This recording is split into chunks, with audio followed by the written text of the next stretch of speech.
Hi, I'm Adam, and in this video we're going to build a massive evil fortress jutting out from the mountains covered in snow and ice. This dude's crib.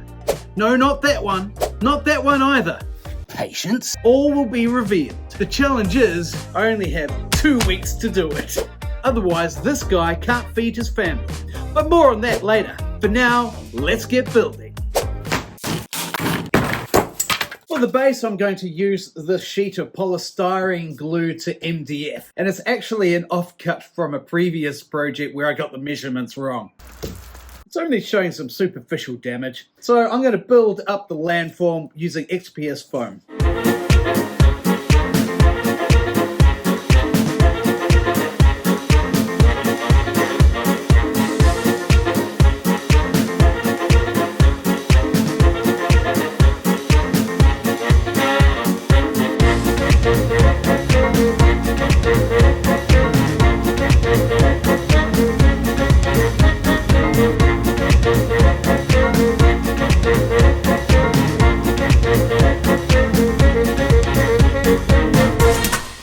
Okay, it's been a week and we've got a pretty decent landform. Some epic mountains, this canyon thing, along with some stone steps leading up to a bridge. This will provide a really good platform for the evil castle that we're going to build into it. So that means we only have a week left for the deadline.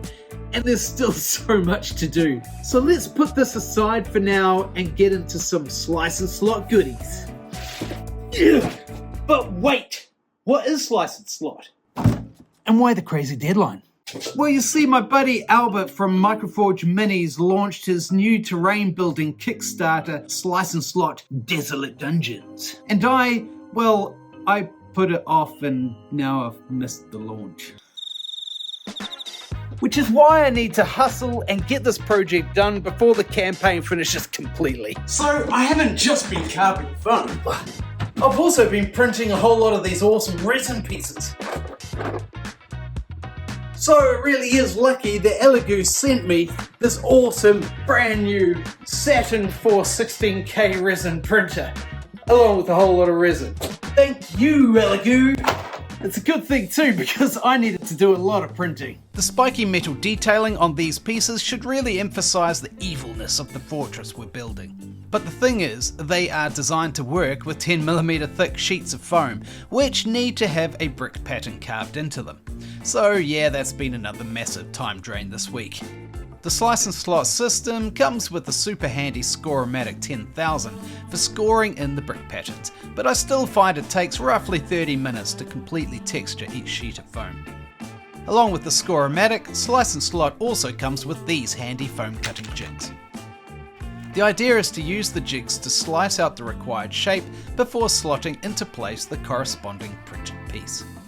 I'll leave a link to the Kickstarter in the description, so be sure to check it out at the end of this video.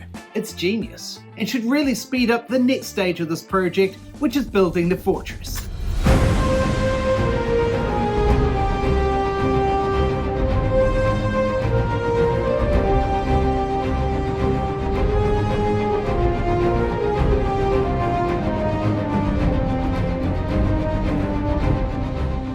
It certainly did help speed things up and is a great way of adding characterful details to builds like this without the need for time-consuming and challenging foam carving. That being said, I think there needs to be trapdoors to allow sentries access to the top of the towers. From a crafting perspective, this is likely to be redundant considering everything will be covered in snow, but at least we'll know they're there. Surely there's a goblin janitor available to sweep away the snow? Strategically speaking, these spiky crenellations would be useless in a siege, but they sure look cool and will give this fortress a really sinister profile. Working the structures into the landform did prove a challenge. If I was to do this again, I would definitely make the towers first and then build up the landform around them. But after 2 days of crafting, it's really starting to take shape and we're ready for the next phase.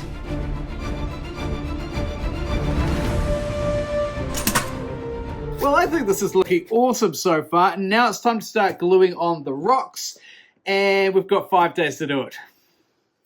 There's a lot of area needing rocks and not enough molds for the time frame, so I'll use some aluminium foil molds. This is super easy to do and very low cost.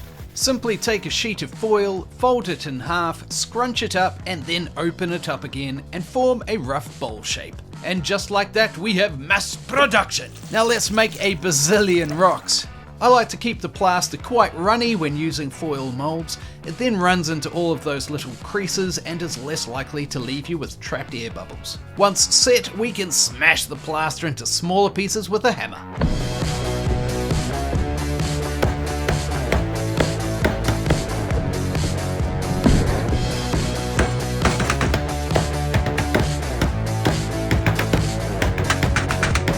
Well, that tune rocks! Now that we have a sufficient stockpile, it's time to cover the landform.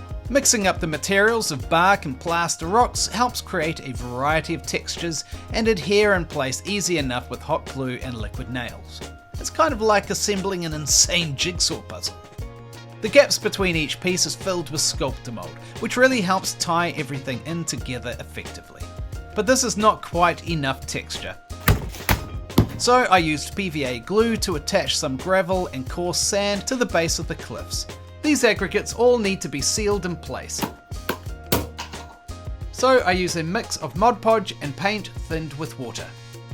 Drizzling this all over the gravel will give it a secure bond so that it doesn't just break off when painting. Okay, it's definitely at the ugly duckling stage of the process, so it's going to take at least a day to dry. We've got 4 days left, so 3 days, maybe, at best, to paint, flock, and do the ice effects. So to speed up the process, I'm going to take this inside to warm up by the fire. Just kidding. Okay, so spending a night in front of the fire and a whole day out in the New Zealand sunshine has really done the trick, and it is pretty much all dry. So it's ready for the first coat of paint. For this I'm using a mix of matte Mod Podge and grey house paint heavily watered down so that it can run into all of the recesses. Of course that does mean more drying time, and we only have 3 days until the deadline. The number of times I've spiked myself on these sharp crenellation things, it's quite dangerous. See, did it again. It's always exciting once you get to the painting stage because it really draws everything together. The different materials, the bark, plaster rocks, sculptamold and foam, and really just starts coming to life. Okay, so far it just looks like a giant grey blob. So let's add some colour and really try and bring these rocks to life. I want to create a dark volcanic look of scoria by dappling on burnt sienna, crimson and purple paints and blending them with the grey. It will create an interesting base with lots of tonal variation.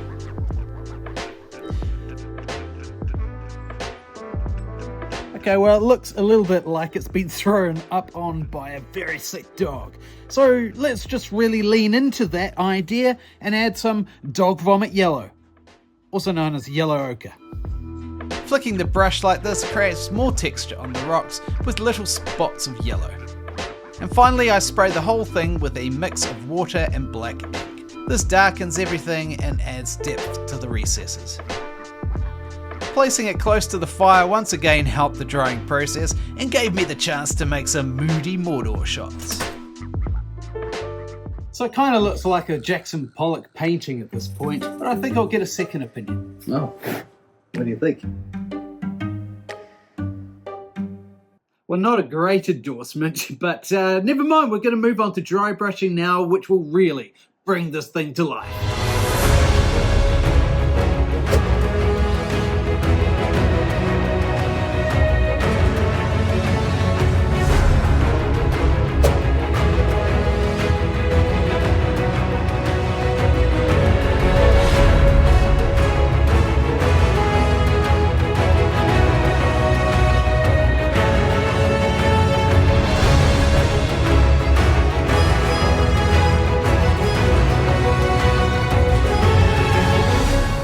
Now these rocks are really starting to look the part.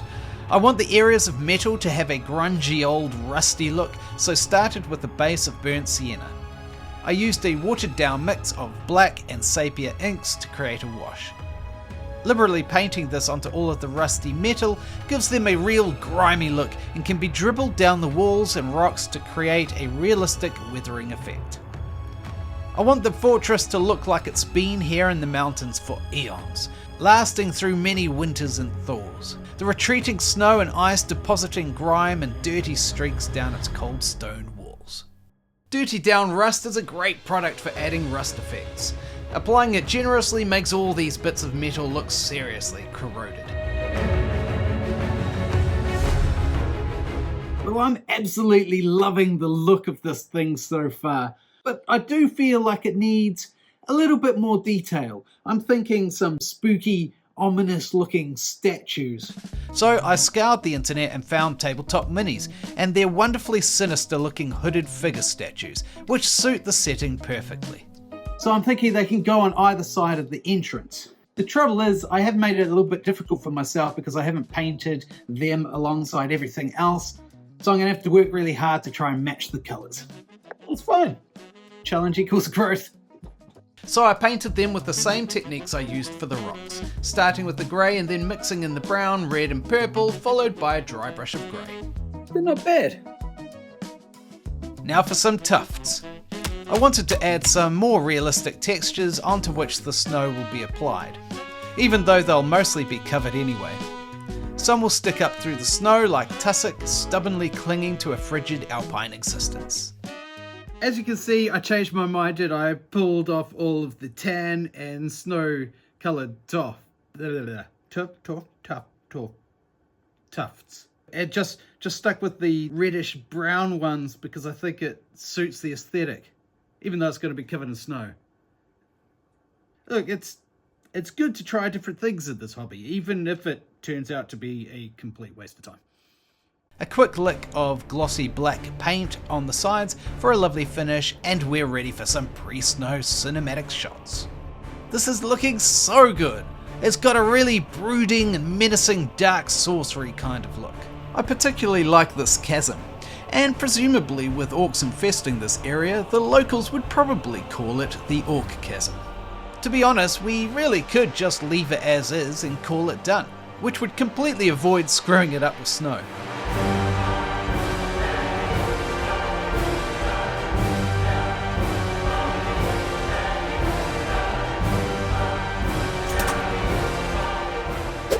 Now I'm starting to second guess myself about adding the snow and ice effects. I mean, I could just leave it as is because it makes a pretty good Mordor or Cirith Ungol display. But I did say that I was going to make a frozen fortress. It's no joke, I am shitting myself. Oh well, I mean, what's the worst that can happen? I ruin 100 hours of effort? Oh well, fortune favours the brave. For a good coverage of snow, I'm using a product called Light Moulding Paste from Golden. I saw a video by Miniac where he made some nice looking snow and ice bases using it. So if you haven't already, be sure to check his channel out. The great thing about this stuff is that it holds its shape and has a snow-like grainy texture. I apply it thickly over all the raised surfaces where you'd expect snow to gather. Time to give these menacing statues cute little snow hats.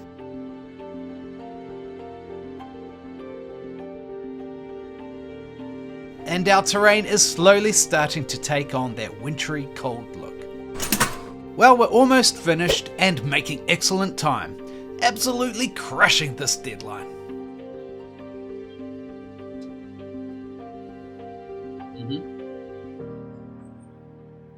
Okay, yeah, you're right there. You're right there.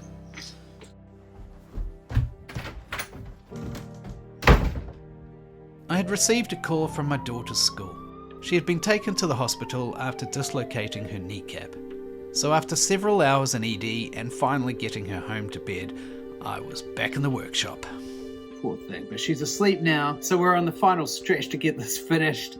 It's getting quite late now. As you can see, it's cold, and so now I can get on with the rest of this. Okay, this is probably a really silly thing to do right now, but I feel like it needs a bit more of a dusting of snow. It needs to have a bit of whiteness to it, so I'm going to delicately spray some white over the top of this thing. It's a big risk, because I could easily mess this up. But you know what? Let's give it a go. It may be psychological, but my workshop has definitely started taking on a chill. Not to mention a toxic spray can smell. I think that looks better. Trouble is now I need to air the place out. So while the workshop's airing out, I raided my wife's hair products. Her hairspray is perfect for applying some more snow effects. It also makes it smell nice. Using a sieve, I sprinkle white flock whilst hitting it with bursts of hairspray. The spray sticks the flock to the surfaces, giving everything an effective windswept and frosty look. And now it really is looking cold. Well, just about exactly on the stroke of midnight, we've just scraped in with that 2-week deadline, and I'm ready to call it done. And now all that's needed is to set it up with some light and a bit of atmospheric smoke. A realm of cold and dread where the Witch King dwelt in Carn Dûm beyond the Etten Moors. Carn Dûm was the seat of his sorcery, a fortress of iron and stone, built in cruel and jagged shapes, which will sometimes prick the unwary painter. Thanks so much for watching. Please do like and subscribe and let me know what you think in the comments below. Check out these videos if you want to see more terrain building madness. I'll see you next time here at 3D Games. Until then, good hobbying everyone. Patience. I said patience. Patience. Patience.